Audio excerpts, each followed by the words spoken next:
There can be no doubting the influence of Eminem and Dre on 50 Cent's career. While the New York rapper clearly had talent, it was Dre, and especially Eminem, who gave him his breakthrough on the big stage, signing him to Shady Records, an imprint of Dre's Aftermath Entertainment. It would prove an immensely successful partnership, catapulting 50 into the mainstream. While despite his music taking a backseat nowadays, he remains one of hip-hop's most identifiable figures. However, 50's relationship with Dre has been complicated, one characterized by ups and downs and ultimately held together by a desire to make money and mutual respect. 50 and Dre's relationship goes back to 2002, when Eminem heard 50's mixtape, Guess Who's Back, after it was sent by 50's attorney. Eminem was immediately impressed and invited 50 down to LA to meet with Dre, who was equally impressed. Straight away, 50 and Dre began working together in the studio, and in a 2002 interview, Dre recalls being blown away by 50's talent. 50, in my opinion, is one of the most incredible artists I've worked with in the studio as far as writing and basic performance. He came in, every track I put up, he had something for it. He wrote to it, got in the booth, did his thing, came out hot. 50's debut album, Get Rich or Die Trying, was an enormous commercial and critical success, spawning a series of big hits, including In the Club, PIMP, and 21 Questions. The latter, featuring Nate Dogg, proved a slightly contentious issue between 50 and Dre, with 50 revealing in an interview with MSNBC News that Dre had tried to block the track from appearing on Get Rich or Die Trying, perceiving it would ruin the album's hardened edge. Dre was like, how you going to be gangsta this and that and then put this sappy love song on? But I told him, I'm two people. I've always had to be two people since I was a kid to get by. To me, that's not diversity, it's necessity. While there were no obvious signs of tension between 50 and Dre, the release of his second album, The Massacre, in 2005 resulted in some disharmony between 50 and Interscope. Gearing up for the release of The Massacre, 50 was instructed to work alongside Game, helping him write material for his upcoming debut album, The Documentary. Resultingly, hits such as West Side Story, Hate It or Love It, and How We Do ended up appearing on the documentary rather than The Massacre. In an interview with XXL, 50 revealed that Dre was a particular fan of How We Do.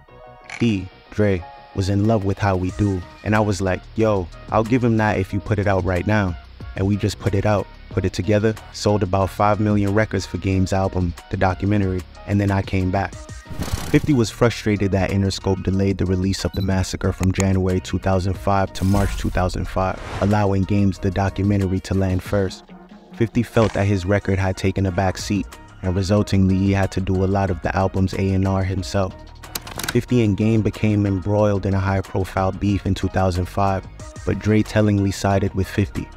In a 2023 interview with DJ Vlad, Game recalled that Dre took no part in his second album, Doctor's Advocate, because of his loyalty to Interscope, Jimmy Iovine, and 50, who had become the label's most commercially successful artists alongside Eminem. Financially and infrastructurally, he had to take sides with who Jimmy took sides with. Which is 50. Which was 50. Okay. And so it made sense because that's where the bulk of the money was being made. And so at that point, you didn't want to piss 50 off because he was the breadwinner. However, in a 2015 interview on Power 105.1's Breakfast Club, 50 stated that he never felt Dre was vocal enough against Game when he was disrespecting 50, especially considering how instrumental 50 had been in Game's success. 50 suggested his relationship with Dre was purely business. I think that relationship was business. For a long time, I was a New York Knicks player in the middle of a LA locker room. You have to realize Interscope was the West Coast. When it was of East Coast, West Coast going on. I never really saw them respond properly to Game's disrespect because they had some sort of allegiance to the West, and I didn't understand it. I was like, you know, I wrote the record. Despite the turbulence caused by 50 and Game's beef, 50 continued to be a crucial part of Interscope, with Dre receiving production credits on his 2007 album, Curtis, and his 2009 album, Before I Self-Destruct. In 2009, 50 appeared as Eminem's guest on BET's 106 & Park, and spoke highly of his relationship with both Eminem and Dre. Until they find a collaboration of artists that work together as well as we work together, I don't think we got issues. One of the most important portions of our relationships is us understanding our positions. I'm like King Kong when I'm by myself, and when me, and Dre come together, I'm actually the smallest person in our circle. I get a chance to be down to earth. However, 50 and Dre's relationship soon started to sour, and it was primarily because of business-related reasons. In 2006, Dre launched his company, Beats Electronic, alongside Jimmy Iovine, with the iconic Beats by Dre headphones hitting the shelves in 2008. Understandably, Interscope began heavily marketing Beats products, which put them at odds with 50, who in 2011 launched his own headphones company, SMS Audio.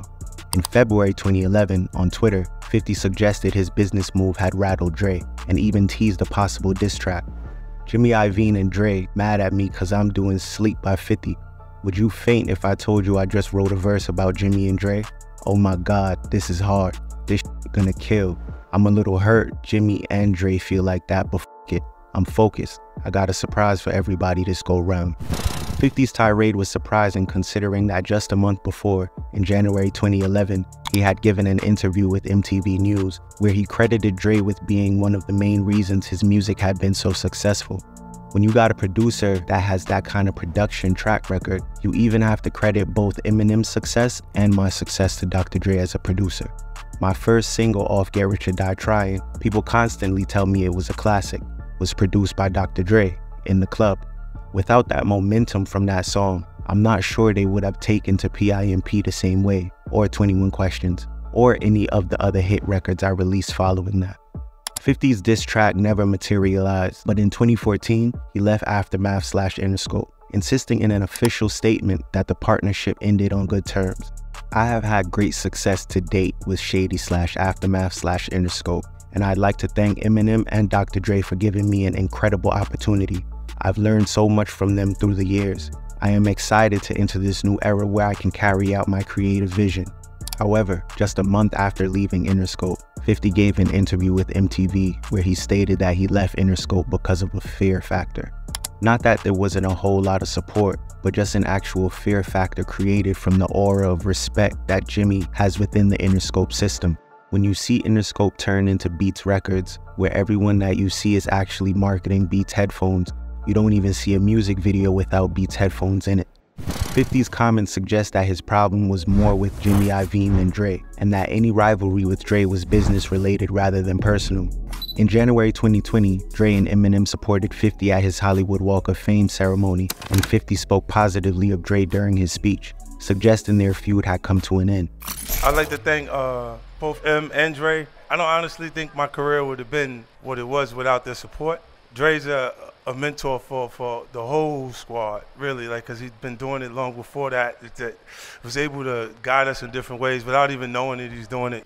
50 was also quick in offering a supportive message to Dre when he suffered a brain aneurysm in January 2021, tweeting, "Get well, Dre. Man, stress kills. Relax."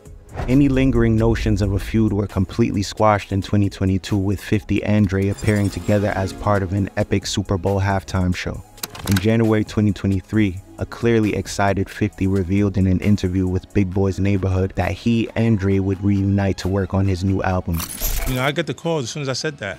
I got a text from M that he had already spoke to Dre, and that Dre is in there, and he got some crazy stuff for me to go hear. So I'm gonna. You know, this is my process. Like, I'll go make something, like what I can find out, the best music I can get my hands on, and then when I feel real good about it, I bring it to put pressure on Dre to offer me something. Yeah. Because he'll have something, or he's always had. While the album didn't land in late 2023 as initially promised on Dre's birthday, the 20th of February 2024, 50 took to Instagram to tease the pair had some new music dropping soon, posting a picture of the pair with the caption, "Happy birthday to my boy Dre. You got some new heat coming."